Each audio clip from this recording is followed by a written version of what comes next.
Bonjour à tous et bienvenue. Aujourd'hui, nous allons parler d'un médicament que nous utilisons tous. Il s'agit du paracétamol, connu sous le nom commercial de Doliprane, Panadol ou acétaminophène Tylenol en Amérique du Nord. L'utilisation de ce produit est si intégrée à notre quotidien que dans certains pays, ce produit est disponible en vente libre chez le commerçant du coin. Mais est-ce vraiment aussi inoffensif qu'on le pense? Quels sont les risques associés à l'utilisation de ce médicament? Est-ce que le paracétamol augmente la tension artérielle? Comment correctement prendre ce médicament? Restez avec nous jusqu'à la fin de cette vidéo car nous allons répondre à toutes ces questions. Pour commencer, qu'est-ce que le paracétamol? Le paracétamol ou acétaminophène est l'un des médicaments les plus utilisés dans le monde et facilement accessible sans ordonnance dans la plupart des pays. Cette molécule figure sur la liste des médicaments essentiels de l'Organisation mondiale de la santé, OMS. Le paracétamol est recommandé comme traitement de première ligne pour la plupart des cas de douleur, de fièvre et même peut être administré aux enfants de moins d'1 mois ainsi qu'aux femmes enceintes. Le paracétamol est disponible sous diverses formes et dosages, y compris des comprimés, capsules, solutions orales, suppositoires, etc. Cependant, le paracétamol ne présente aucun effet anti-inflammatoire et agit donc seulement contre la douleur, contrairement aux anti-inflammatoires non stéroïdiens. Par conséquent, si vous avez une entorse en jouant au foot ou une arthrose du genou, un anti-inflammatoire non stéroïdien comme l'ibuprofène ou le naproxène serait beaucoup plus approprié.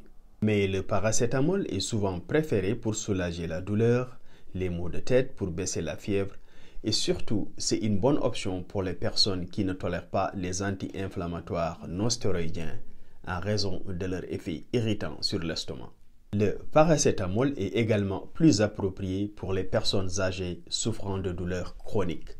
Ce qui m'amène à la question qui nous préoccupe le plus. Y a-t-il des risques liés à la prise de paracétamol? C'est peut-être un bon moment de parler des risques, car c'est l'hiver avec son corollaire de rhume, de grippe, de toux, etc. Des milliards de doses sont consommées chaque année et pour la plupart sans problème. Mais des gens meurent chaque année à cause des surdoses accidentelles au paracétamol. Et des milliers de personnes se retrouvent aux urgences. En Amérique du Nord, il y a plus de 600 produits contenant du paracétamol, y compris des analgésiques, des antipyrétiques, des médicaments pour la toux, le rhume, les allergies, ainsi que des somnifères. La combinaison de ces produits peut entraîner des surdoses fatales. Si l'on utilise plusieurs produits contenant du paracétamol sans s'en rendre compte, les doses combinées peuvent facilement dépasser les limites thérapeutiques et entraîner des accidents hépatiques graves. Le corps élimine la majeure partie du paracétamol par les urines, mais une partie est transformée en un sous-produit toxique pour le foie. Une surdose, qu'elle soit immédiate ou étalée sur plusieurs jours, peut entraîner une accumulation de ces toxines et entraîner des intoxications graves. Comparé aux autres analgésiques, le paracétamol a une marge thérapeutique relativement étroite. Ça veut dire quoi? Par exemple, la dose toxique du paracétamol est 10 fois supérieure à la dose thérapeutique, tandis que pour l'ibuprofène, elle est 60 fois supérieure à la dose thérapeutique. Donc la marge de manœuvre est plus grande avec l'ibuprofène que le paracétamol. Mais les anti-inflammatoires non stéroïdiens comme l'ibuprofène ont un autre problème que nous aborderons dans une autre vidéo. Une toxicité peut survenir à la suite d'erreurs de dosage, d'ingestion accidentelle chez les enfants ou de surdose intentionnelle. Le paracétamol peut provoquer une hépatotoxicité sévère avec seulement 10 grammes ou 200 mg par kilogramme pour les patients pesant moins de 50 kg. Une ingestion répétée de doses légèrement supérieure à la dose thérapeutique maximale peut à la longue entraîner une toxicité. Une dose excessive peut endommager le foie, pouvant nécessiter une greffe hépatique ou entraîner la mort. Et je n'exagère pas en disant que le paracétamol est la première cause d'insuffisance hépatique aiguë aux États-Unis.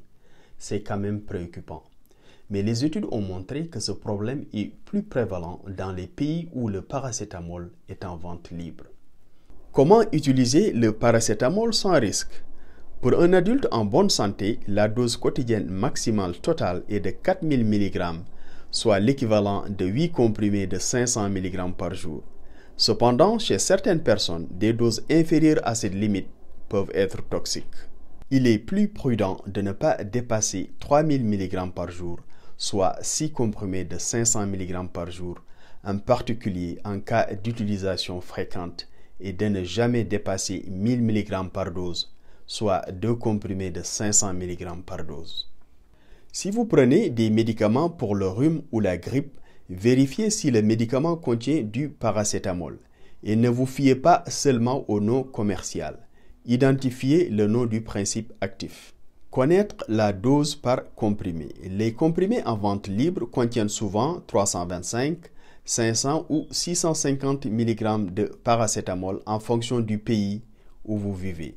Soyez prudent avec les doses plus élevées. Respectez les doses recommandées. Les personnes de petite corpulence doivent prendre des doses inférieures à 3000 mg par jour, soit 6 comprimés de 500 mg par jour. Évitez la consommation d'alcool car l'alcool augmente la conversion du paracétamol en sous-produit toxique. Consultez votre médecin ou pharmacien si vous prenez d'autres médicaments afin d'identifier et de résoudre les problèmes potentiels d'interaction médicamenteuse. Pour les enfants de plus de 2 ans, la bonne dose est calculée en fonction du poids corporel. Lire les étiquettes très attentivement et suivre les instructions à la lettre. Ne dépassez pas 5 doses par 24 heures. Pour les enfants de moins de 2 ans, prenez un avis médical. Ne prenez jamais 2 médicaments contenant du paracétamol en même temps. Conservez les médicaments dans leur emballage d'origine pour éviter les erreurs de dosage. Et maintenant, qu'en est-il de son effet sur la tension artérielle? Vous avez peut-être entendu ou lu quelque part que le paracétamol augmenterait la tension artérielle. Ils font sans doute référence à une étude publiée dans la revue Circulation qui suggère que la prise de fortes doses de paracétamol pourrait affecter la tension artérielle. Les chercheurs ont randomisé 110 patients hypertendus sans douleur chronique et leur ont administré 1000 mg de paracétamol comparé à un placebo 4 fois par jour pendant 2 semaines. Et les résultats ont montré que chez les personnes ayant pris la dose de paracétamol, la pression artérielle systolique a augmenté d'environ 5 points de plus que chez les personnes ayant pris un placebo. Cela ne veut pas dire que les personnes hypertendues ne doivent pas prendre du paracétamol. Il est seulement préférable d'utiliser la dose la plus faible possible, soit pas plus de 2 comprimés de 325 mg toutes les 6 heures ou 2 comprimés de 500 mg toutes les 8 heures, soit 3 fois par jour.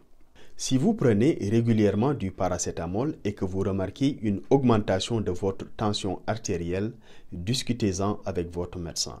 En cas d'insuffisance hépatique, utilisez le paracétamol avec prudence et limitez-vous à des cures de courte durée et ne dépassez pas 2 grammes par jour et prenez un avis médical.